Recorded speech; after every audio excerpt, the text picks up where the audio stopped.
This podcast is made possible by our supporters on Patreon, who pledge an amount to contribute every month and in return get exclusive access to bonus content, merchandise discounts, and much more. If you'd like to join our family, please go to patreon.com/Gotham Variety and subscribe. That's Patreon/Gotham Variety. And greetings to you. Joe Rubenstein here, producer and host of the Gotham Variety Podcast. I want to welcome all of our listeners. I thank you very much for your support and for joining me today. Hoping you enjoy this latest episode of Real-Time 1960s. Our topic remains Steve McQueen.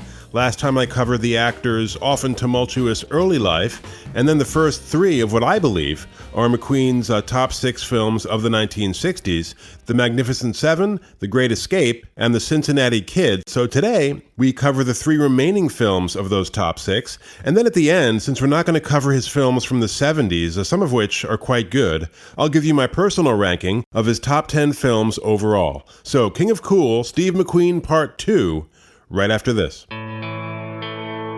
You can follow us on Twitter @Gotham Variety, like us on Facebook, subscribe to our show on Apple Podcasts or Stitcher.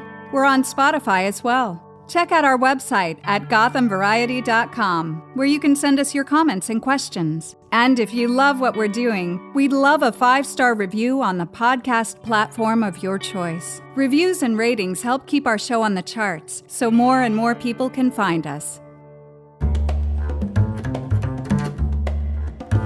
You know, I mentioned last time that I rank The Great Escape a little lower than most people. To me, it lacks the depth to justify its length. But our first film for today, Nevada Smith, shot in the summer of 1965, I rank higher than most people, in spite of its flaws, because I think it has something to say about the collateral damage of murder on those related to the victim, or victims in this case. McQueen's parents are robbed, tortured, and killed in the opening sequence of the film, which was directed by 67-year-old Henry Hathaway, tough, old-school veteran. And he'd done his homework on McQueen and the actor's subversive tendencies and made it abundantly clear on day one that he would be in complete command of this production, telling his lead actor, quote, "I don't want any of this star-complex bullshit," which McQueen accepted with no complaint, actually. He often tormented directors who were closer to him in age, constantly challenging their authority, but he generally got on pretty well with older directors, kind of turned them into the father that he'd never had. Now, the theme of this film is certainly not new. It's been covered extensively in literature. It was also the subject of a very good film noir directed by Fritz Lang in 1953 called The Big Heat, where Glenn Ford plays an honest, sort of crusading cop whose wife, played by Jocelyn Brando, Marlon's older sister, is blown up in the family car by the mob with a bomb intended for him. And so he embarks on his own hard revenge scenario, losing his moral bearings in the process. But as this film begins, McQueen is playing teenage Max Sand. Nevada Smith is a pseudonym that he adopts much later. And in the opening scene, Max unwittingly provides directions for three outlaws, Martin Landau, Arthur Kennedy, and Carl Malden, to his parents' home, where the outlaws proceed to rob and mutilate McQueen's father, who's white, and his mother, who's a member of the Kiowa tribe. And so right off the bat, we're confronted with the primary issue that critics back in 1966 had with this film, namely that McQueen, as white as they come, and 35 when this film was shot, plays a half-breed teenager, at least until about 45 minutes in, when enough time has passed in the narrative that he happily abandons his efforts to play young. To me, it's a surface issue easily ignored, and given the options, I'd rather watch McQueen play young for 45 minutes, which he actually does pretty well, than some teenager who was hired for a passing resemblance to McQueen. I'm always happy to suspend disbelief if the story is good, which this is, with a number of compelling sequences as McQueen rides off with just $8 and a knife to track down and execute his parents' murderers. This will be his only mission in life, his sole function, and he will use any tactic, any person to fulfill that quest. But there's an incredible shot that I want to mention in the opening sequence, pure cinema by one of the genius photographers of that era, Lucien Ballard. It's the scene where McQueen discovers his parents' mangled corpses. At first, the camera is behind him as he slowly approaches the entrance to the darkened house, and then, after catching a glimpse of what's left of his parents, slumps against the door frame. And then comes the shot that I love. The camera is now inside the house, looking out at McQueen, the sunlight partially illuminating his features. But then, as he slowly walks toward us into the house, those features gradually darken until he's nothing but a black silhouette, a kind of foreshadowing of this character's submersion into darkness and loss of humanity. Again, no words, just pure cinema.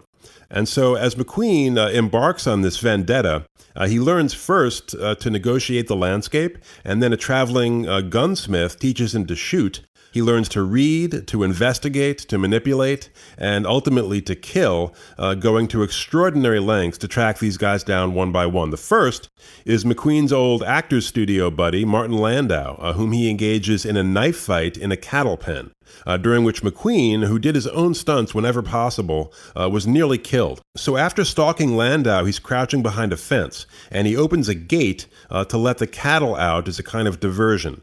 Some of the cattle went through the gate, but others knocked down the fence, which the set designers had not built strong enough. And McQueen was almost trampled for real. They used this accidental footage in the film. So his genuine alarm there and quick reflexes are the real McCoy. So after disposing of Landau, he learns that Arthur Kennedy is serving time at a Louisiana prison. So totally undeterred, he researches which jurisdiction he would need to be convicted in to be sent to that prison, heads down to the Bayou State, pulls a gun on a bank teller, walks into the vault, and then just sits there, waiting to be arrested and delivered to Arthur Kennedy like the wrath of God. And there's a really good, darkly ironic scene at that prison. Kennedy, as McQueen first arrives, has tried and failed to escape, and he's brought back from the swamp half dead. And as an object lesson, he's hung by the arms on the edge of the water and bullwhipped by Pat Hingle, great actor. Here, he plays a turncoat prisoner who does the bidding of the sadistic warden, who after about 15 lashes cuts the rope, and Kennedy falls face first into the water unconscious. And McQueen, who's been watching all this very carefully, and not with any kind of vengeful, vicarious glee, but with real consternation, risks a whipping himself by rushing into the swamp to rescue Kennedy. The irony, of course, is that he's not saving Kennedy out of any compassion or comradeship, as the prisoners and the guards assume. He's saving him so that he can be the one to kill him. So there's a nice kind of ripe darkness to this screenplay by John Michael Hayes, who had previously written 4 of Hitchcock's better films, including Rear Window. And he wrote a really good scene later in the film. Before tracking down Carl Malden, McQueen is attacked by some peripheral outlaws who tie him to a horse and drag him through water. McQueen did that stunt as well, which I'm sure was not a whole lot of fun. But he's rescued by Father Zaccardi, an immigrant priest, who shelters him in this kind of retreat or monastery. And here's where the theme of the film is brought most explicitly into focus, as Zaccardi tries to convince McQueen not to kill this third man, that in doing so, he'd only be killing himself. A message to which McQueen is apparently unreceptive, although we later learn in the great final scene, which I won't describe, that he did in fact take it in. But at one point, Zaccardi, whose own parents were murdered by an anti-Italian lynch mob when he was a child, takes McQueen into a sanctuary. And he points up to a large crucifix. And he says, "Did you ever see him before?" And McQueen, with no great reverence, says, "Yeah, on the end of a little silver chain." And Zaccardi says, "He is the Son of God. He came to earth to teach men love by example." And without missing a beat, McQueen says, "Well, he must have missed somebody. That looks worse than hanging." I like that line. So to me, I don't want to overpraise it. There is the age issue in the opening act. And despite Ballard's photographic expertise, the film doesn't look great. It's way overdue for a restoration. I mean, the Criterion Collection, who do great work, don't get me wrong, they did an amazing restoration of Marlon Brando's only directorial effort, One-Eyed Jacks. But why go to the trouble of restoring The Blob, one of McQueen's absolute worst films, and not this, or Bullets, or The Getaway? Ridiculous. But if there's one neglected stepchild film on McQueen's resume, this is it. Maybe Junior Bonner would be the other. But excellent supporting cast, all three outlaws. Malden was often typecast as this kind of earnest, bumbling nice guy, like his role in Streetcar Named Desire, for example. But to me, his two best roles are this and as Brando's nemesis in One-Eyed Jacks, both utterly vicious. Suzanne Plachette also effective as the ill-fated Cajun girl who falls in love with McQueen and helps him escape from prison, only to learn too late that she's been used. Brian Keith also very good as the traveling gunsmith who kind of shows McQueen the ropes, while at the same time warning him, quote, "You'll wind up stealing and killing and turn yourself into the same kind of animal you're trying to track down. Can't you see that?" To which McQueen responds, "All I see is my father laying on a blood-covered floor, all burnt and cut, with the top of his head blown to pieces, and my mother, split up the middle, and every square inch of her skin ripped off." Which is a pretty compelling counter-argument, actually. But despite the critics' lukewarm reaction, another big hit for McQueen here and abroad, especially in Japan, where these kind of stories of honor and revenge often do very well, echoing as they do their own samurai films. All right, next up is The Sand Pebbles, in which McQueen plays Jake Holman, a Navy lifer and machinist on the San Pablo, a fictional gunboat patrolling China's Yangtze River in 1926, the most difficult and at 7 months the longest shoot of McQueen's career. He later said that anything he ever did wrong, he paid for in Taiwan. This was the first major American film ever shot there. Obviously, filming in communist China was not possible, and the production was plagued by illness, weather issues, torrential rains. At one point, several crew members were dumped into the Keelung River, which doubles for the Yangtze in the film. A big camera boat carrying lots of expensive equipment sank. That set production back, and then McQueen had to be flown back to California at one point to deal with an abscessed molar, which also bloated the schedule. But Jake Holman, like McQueen, is a product of reform school, and also like the actor, more comfortable around engines than people. And as the film begins, he's catching a steamer upriver to his new assignment, running the engine room on the San Pablo. And the film, over the course of 3 hours, depicts how this loner becomes gradually inexorably drawn into the bloody Chinese politics of the day, leading to tragedy. So Robert Wise, the director, had started his career back in the 30s as an editor. He actually cut Citizen Kane in 1941, and then as a director scored heavily with a series of hits in pretty much every genre. Sci-fi, in 1951's The Day the Earth Stood Still, an excellent World War II submarine film called Run Silent, Run Deep with Clark Gable in 1958, West Side Story in 61 got him his first Oscar. That also won Best Picture. And then, Wise, son of an Indiana meatpacker, he had that great Midwestern work ethic. And as he was wading through the challenges of, first of all, adapting Richard McKenna's 600-page novel, The Sand Pebbles, into a screenplay, and then arranging the shoot, which was a huge task. 47 speaking parts, 32 interpreters, 110-man crew, thousands of extras. But even with all that on his plate, he didn't want to remain idle as a director. So in 64, he flew to Austria to shoot a little film called The Sound of Music and won his second Oscar on what was virtually a time filler for him. And while on the one hand, The Sand Pebbles doesn't really draw you in and cast a spell the way great movies do, it's still a film with significant strengths, starting with the surface. Excellent score by Jerry Goldsmith, who I love.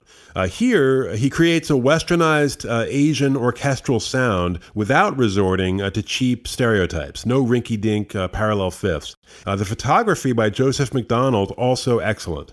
This was the first Panavision film for Fox. Those lenses had actually been around since '59, but Fox was late to the party. So Panavision was created to correct flaws in the earlier CinemaScope process, which did produce magisterial widescreen images that TVs of the day could not. That was the point, of course. But those lenses distorted the image. They called this the CinemaScope mumps. Close-ups would overstretch the actors' faces, and then on wide shots, the edges looked skinny. So Wise, wisely, pushed for Panavision on this film. And some of the wide shots of the river at the golden hour are really like exquisite paintings. Now, another big positive for me as a history buff is that The Sand Pebbles explores a time and place with which I, and I think most people here in the West, are not that familiar. Now, does it do so in great depth? No, it's not a documentary, but you do get a sense of the issues, which I will now quickly break down. So the Chinese Revolution of 1911, so 15 years prior to the events of this film, was the culmination of years of agitation and revolts. And it put an end to the imperial dynastic era, which had lasted in China for over 2,000 years, and established the Republic of China, which, similar to the Weimar Republic in Germany a few years later, was a fragile, fractious entity from the start. They called it a republic, but it really wasn't. It was run initially by a dictator named Yuan Shikai, who actually tried to restore the monarchy. But his death in 1916 marked the beginning of the warlord era. The country was divvied up among various military cliques and regional factions that were always fighting. And so in 1925, just before the film begins, Chiang Kai-shek's National Revolutionary Army arose out of that chaos to try and topple the warlords. But his army had internal divisions of its own and quickly split in two, with Chiang leading the nationalists and Mao Zedong the communists. And that struggle between those two factions, namely the Chinese Civil War, would play out between 1927 and 49, with a pause between 36 and 45, when the two factions formed a temporary alliance to resist the Japanese. So that's a drive-by look at the first half of the 20th century in China, which ended with Mao on top. So sadly, the end result of all that struggle and loss of life was a mass-murdering dictator. So the United States in this film is represented by two entities. First, the San Pablo, which is there essentially to protect U.S. business interests. And second, a group of Christian missionaries led by a man named Jameson, played by Larry Gates. If you've seen In the Heat of the Night, released the following year, he plays the plantation owner that slaps Sidney Poitier, who then slaps him back. But Jameson's only concern is improving the lot of the Chinese people with modern medicine and democratic concepts, and I suppose Christianity, but that's not really stressed in the film. And Jameson, who McQueen meets on that initial trip upriver, his contention is that gunboats like the San Pablo impede his mission as symbols of the abuse and exploitation suffered by China at the hands of foreign powers. Britain, in particular, treated China basically like a giant ATM machine for 100 years. But the U.S. Certainly as well, Russia, Germany, France, Japan, all these countries joined the party, forcing lopsided treaties on China at the point of a gun.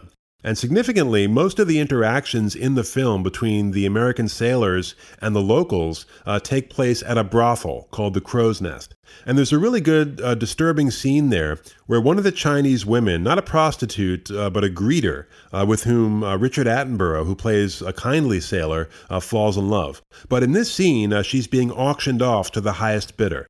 So a good metaphor for rapacious imperialism. There's another good scene there, a fight between a huge drunken sailor and a Chinese man, Po Han, played by a very good Japanese actor named Mako.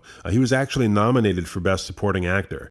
But Po Han is McQueen's kind of coolie assistant in the engine room. And those two become unlikely friends. And so McQueen is actually in Po Han's corner during the fight, which begins with the sailor giving the much smaller man an awful beating, but then the sailor runs out of steam and Po Han knocks him out. Another metaphor, I think, for what was really kind of a running theme of the 20th century, namely the beating back of mighty colonial powers by seemingly overmatched native forces. This dynamic played out not only in China, but India with the British, Vietnam and Algeria with the French, in the Congo with the Belgians as well, although what replaced those colonial forces in some of these countries, like the Congo, for example, that had no real experience with democracy, was often not so great.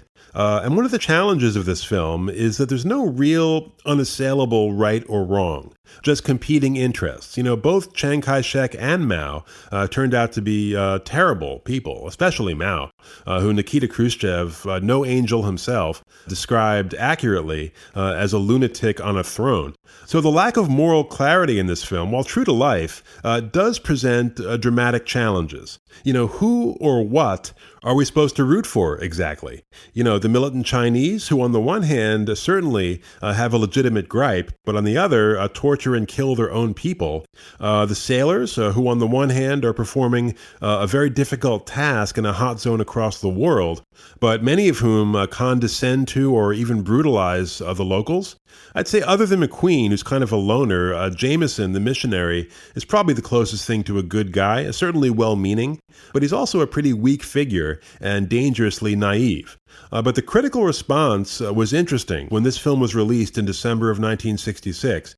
As the Vietnam War rapidly approached full boil, American combat deaths had tripled over the previous year. So critics almost universally assumed that The Sand Pebbles was a direct commentary on the Vietnam War, which was not the intention. The book was published in 1962, at which point Vietnam, while certainly in the headlines, was still just one of many Cold War hotspots. Cuba, Berlin, even Laos were making bigger headlines. We did have military advisors in Vietnam at that point who were much more directly involved in the fighting than Americans were led to believe, but there were no American combat troops over there until Johnson sent in the Marines in March of '65. So the film, which is very faithful to the book, which I read, is about what it's about, China in the 1920s.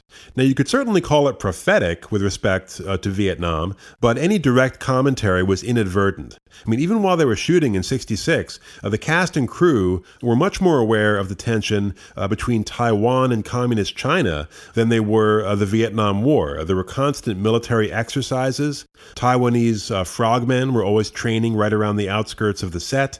And there was also a propaganda war, so each side would drop leaflets from airplanes on the other. So McQueen's performance in this film, his only Oscar nomination, he lost out to Paul Scofield in A Man for All Seasons, is kind of a mixed bag for me. It's one of the only times he adopted a different manner of speaking from his own, a kind of rough, lowbrow sailor's cadence, which doesn't sound all that authentic to me and has the unfortunate effect of making his character sound dumber than he actually is. Now, a separate issue, which is not McQueen's fault, is what you want in a fictional narrative is a protagonist who's actively trying to achieve something, struggling to overcome some resistance. But here, McQueen's struggle, in a way, is to remain inactive, to be left alone, which makes his character a little less compelling than, say, Nevada Smith. On the other hand, he gives you some phenomenal wordless moments.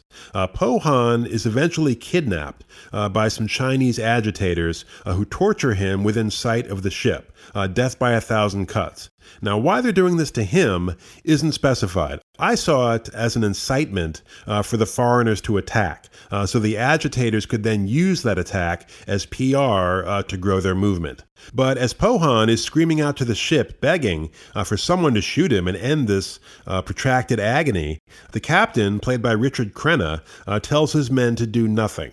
His orders are not to fire on the locals and risk starting a war. But McQueen takes matters into his own hands. And the time he takes, you really see the turmoil on his face and his movements as he lifts the rifle, adjusts the sight, hesitates, lowers the weapon, builds an almost unbearable degree of tension until finally he kills his friend.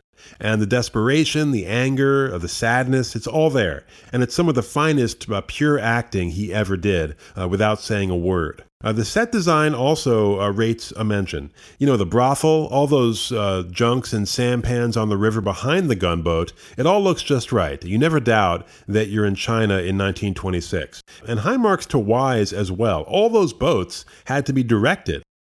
Their movement had to be coordinated to maintain continuity. It's a film with just a massive visual canvas. For those exterior sequences in the harbor, Wise is directing from miles of set. Tons of extras and no cheating, no digital optics back then. And so The Sand Pebbles, while losing out to A Man for All Seasons for Best Picture, was a big hit. Rave reviews, probably inspired to an extent by the false perception that it was a critique of the Vietnam War, which many in the media opposed.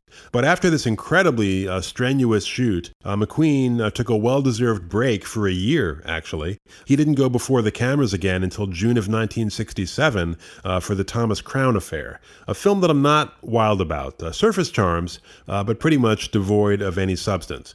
But Bullet, McQueen's other 1968 release, and the last of our top 6 films of the 60s, is, I think, his best. And at the time, at least on the surface, this was a role against type, similar in that regard to Thomas Crown, who's a Dartmouth-educated millionaire banker, a far cry from McQueen's personal background or previous roles. Here, Frank Bullitt is a lieutenant with the San Francisco Police Department, also a far cry, and an interesting choice in 1968 when police were not all that popular, at least not among the younger generation, and certainly not in San Francisco, where this film was shot in the winter and spring of 1968. And just to give you a sense of the craziness of that year, I mean, here are some news events that coincided with the shooting of this film. So right before cameras started rolling in February, the Tet Offensive, surprise attacks by the Viet Cong on command centers throughout South Vietnam, including the U.S. Embassy in Saigon, total of 45,000 casualties. 2 months into filming, Martin Luther King was assassinated, which led to massive riots until Johnson was finally forced to send not just the National Guard, but regular army troops into many cities. Just after they wrapped, Robert Kennedy, who had entered the presidential race a few weeks before King was shot, was himself assassinated in Los Angeles. And then later that summer, the riots in Chicago at the Democratic Convention. So all that was in the air. And initially, McQueen resisted playing a cop. Not because he was anti-police, he wasn't, but he was concerned that the younger portion of his audience would essentially cancel him. And that did happen even back then. I was just reading about James Brown, the singer, whose endorsement of Nixon in 1972 led to a boycott of his performances and cost him a big chunk of his audience. But McQueen, after thinking about it, decided that a straightforward portrayal of an honest cop might be useful in changing some of the more distorted public perceptions of the police, which have somehow become even more distorted today, but also maybe bridge the gap between the establishment and the counterculture, of which McQueen was not necessarily the biggest fan, saying at the time, quote, "The hippies have gone too far. They're one of the reasons we're losing the unity of this country. We've got to get together and they've got to help. Their lack of concern is dangerous, and so is their conformity." That last word is interesting. You know, I saw the movie Woodstock last year, the best parts of which are not the music, much of which I found pretty dull. But the interviews with both the participants and the audience members are often quite interesting. And it did strike me how all these alleged rebels and nonconformists all sort of looked and sounded the same.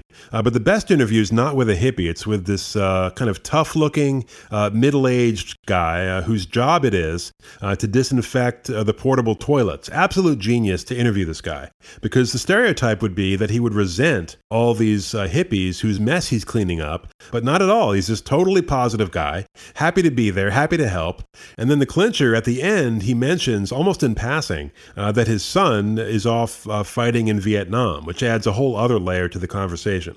But McQueen was never really politically active, although he did attend an LBJ fundraiser in Beverly Hills in the summer of '64. You can see pictures online of him dancing the Watusi with Lucy Baines Johnson, LBJ's youngest daughter, at that fundraiser.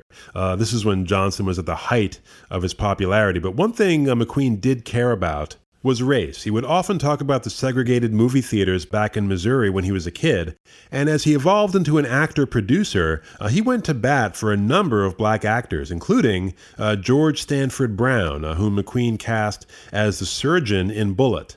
And at one point, Brown is operating on a man with a bullet wound, a sequence that McQueen was not in. And so after watching a couple of takes, he pulled the director, Peter Yates, aside. And he said, look, Pete, I want that nurse, who was white, to wipe George's forehead during the surgery. Let's get that in there. And so Yates said, okay, why? And McQueen just kind of looked at him and he said, because it's important. And then Yates, who was a British director, realized what McQueen was up to. And it may seem small by today's standards, but you do notice it. And these little shifts in mass culture back then, I mentioned the Sidney Poitier slapping scene. That was a shift. And then about a month after Bullet was released, the first interracial kiss on TV on an episode of Star Trek, those things did, I think, have an impact. So Bullitt was based on a police procedural novel by Robert Pike called Mute Witness, a very poor novel, which I read for a simple reason. The surface plot of Bullitt, which is not remotely what the film is really about, is pretty incomprehensible. The filmmakers, producer Philip D'Antoni, who would later produce The French Connection, Yates, and McQueen, were so focused on making the film about the Frank Bullitt character that they left out key plot points from the book. So very briefly, a mafioso named Johnny Ross. Hollywood had to use non-Italian surnames for mafiosi back then because of pressure from various picket groups, which are often mafia front groups, actually. They couldn't even use the word mafia. In this film, they call it the organization. But anyway, this Ross offers himself up as a witness against the mob to Walter Chalmers, an assistant DA played by Robert Vaughn. So Chalmers assigns a plainclothes detail, McQueen and two underlings, to guard Ross in shifts in a hotel room over the weekend before his public testimony on Monday. But in the middle of the night, two hitmen burst in and shoot Ross, who dies after the surgery that I mentioned. But it eventually emerges that the man who was killed was actually a civilian named Al Rennick, who had been hired by Ross to impersonate him. Totally implausible, but that's the story. And Ross hired these hitmen to bump Rennick off so that Ross can use his identity to flee the country and escape the mob from whom he has stolen a lot of money. So Vaughn, who learns only later that he's been duped, is furious at McQueen for failing to protect his witness. But McQueen's only goals are to find out, first of all, what happened, and once he does that, to prevent Ross from flying off to Italy. And to accomplish these tasks, he cuts numerous corners, placing himself in constant conflict with Vaughn, this kind of oily assistant DA, whose only concern is his own career. And so that dynamic, not the mob stuff, is the heart of the film, McQueen's tangles with the establishment. So you can see how clever they were in tackling this issue of McQueen playing a cop in 1968. They just turned him into a rebel, and a super cool rebel at that.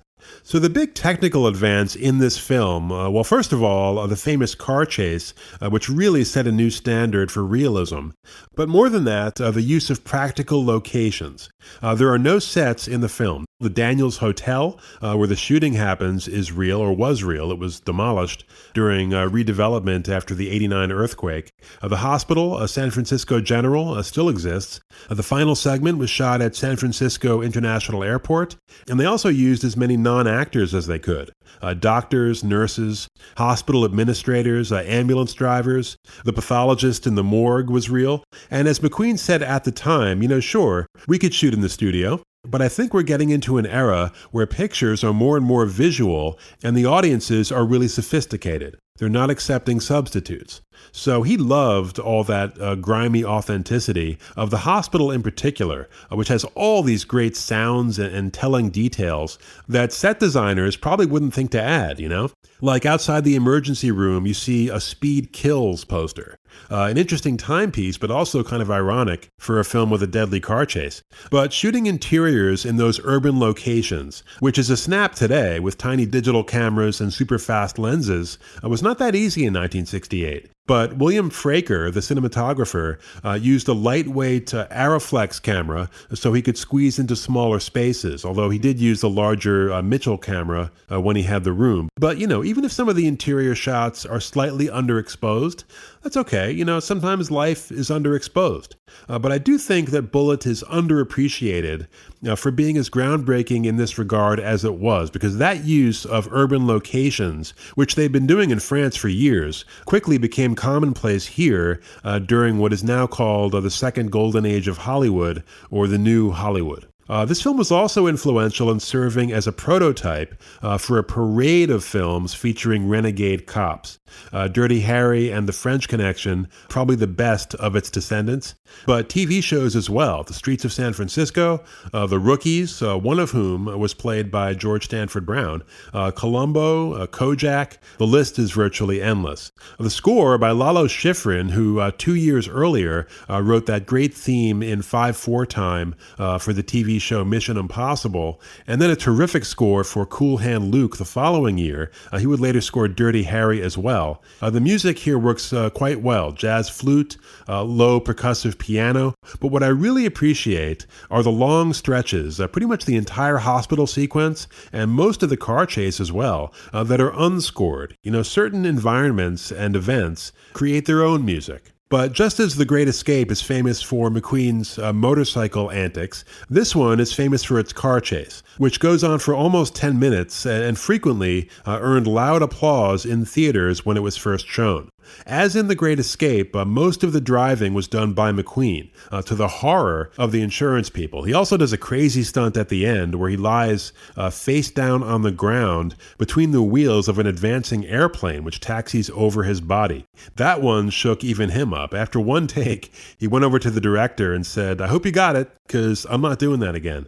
But they did get it, and it's in the film.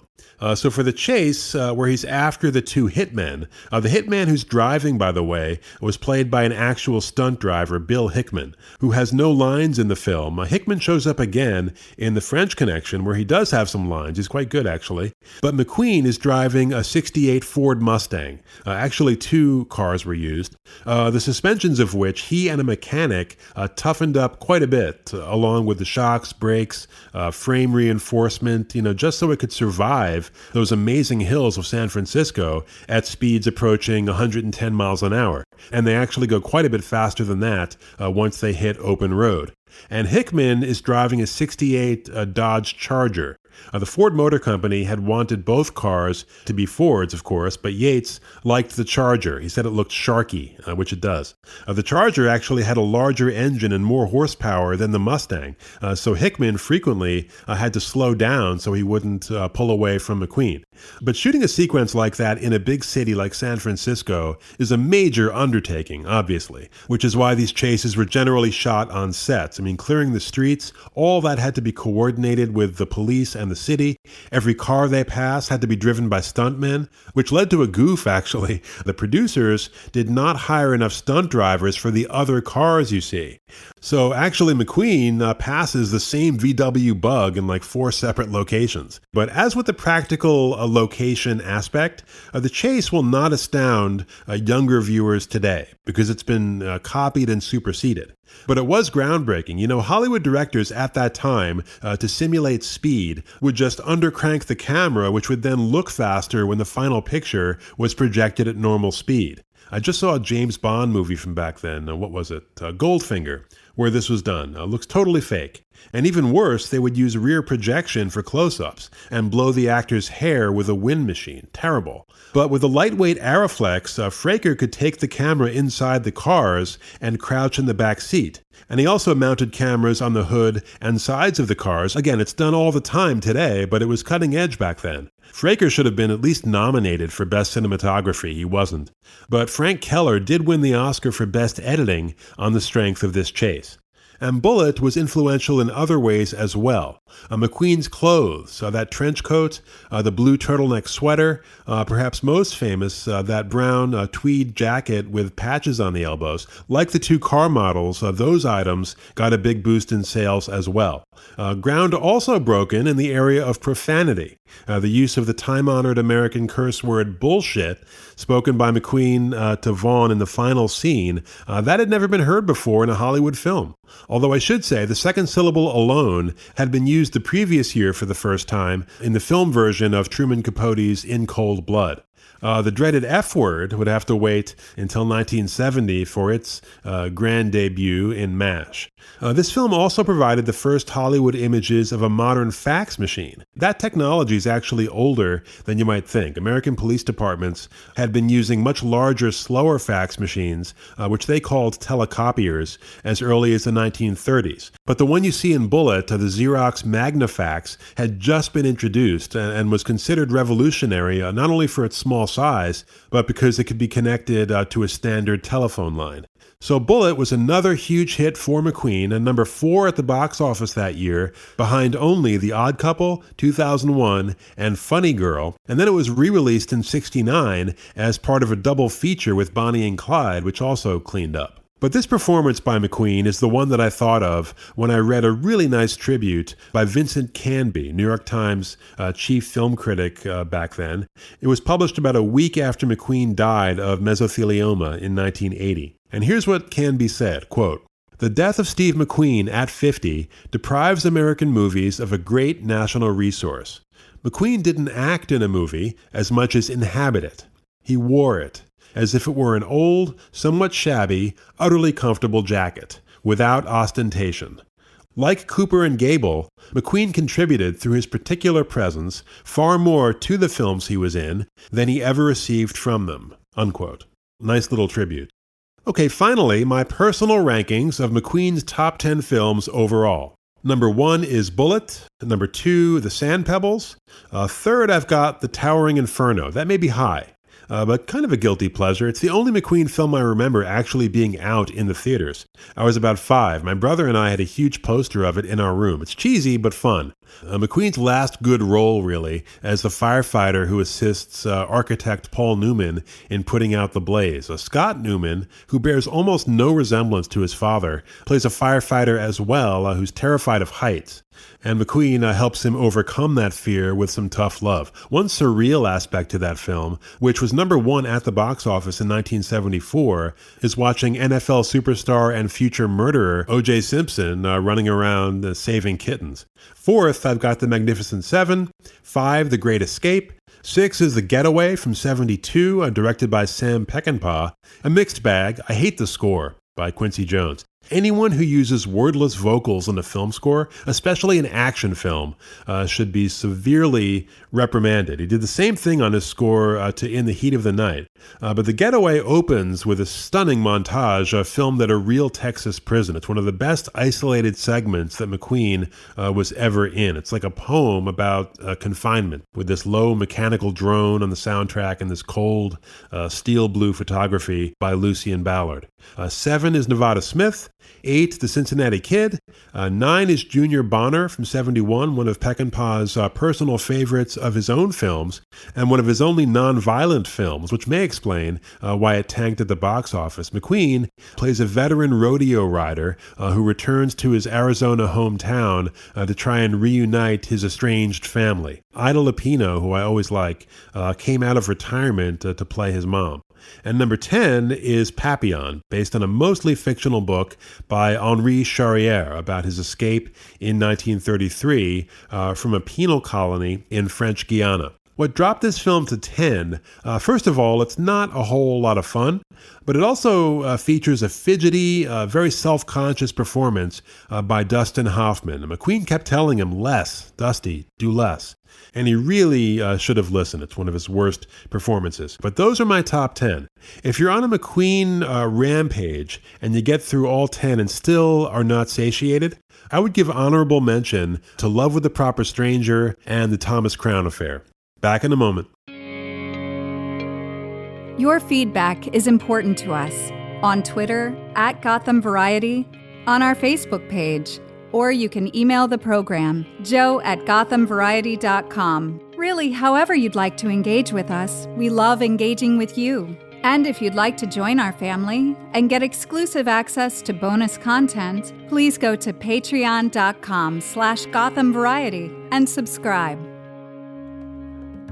And that'll do it for this week's episode of Real-Time 1960s on Gotham Variety. Don't forget to check us out and subscribe on Apple, Stitcher, or Spotify so you don't miss a single episode. Follow us on Facebook, facebook.com/Realtime1960s. Thanks so much for joining us. Take care, and I'll see you soon.